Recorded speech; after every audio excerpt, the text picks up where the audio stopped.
उन्हाळ्यात दुधाला आंबूस वास येतो, दूध खराब होतं. तसंच बऱ्याच जणांना फ्रीजमध्ये ठेवलेलं दूध वापरायला आवडत नाही. पसरट भांड्यामध्ये माठातलं पाणी घ्यायचं. दुधाच्या भांड्याला सुती कपडा गुंडाळायचा.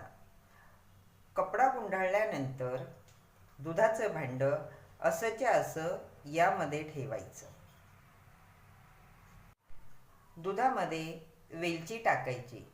वेलची टाकल्यामुळे दुधाला आंबूस वास येणार नाही. दुधाच्या भांड्याला कपडा गुंडाळल्यामुळे दूध गार राहील. वेलची टाकल्यामुळे आंबूस वास येणार नाही. असंच्या असं हे हवेशीर ठिकाणी ठेवायचं.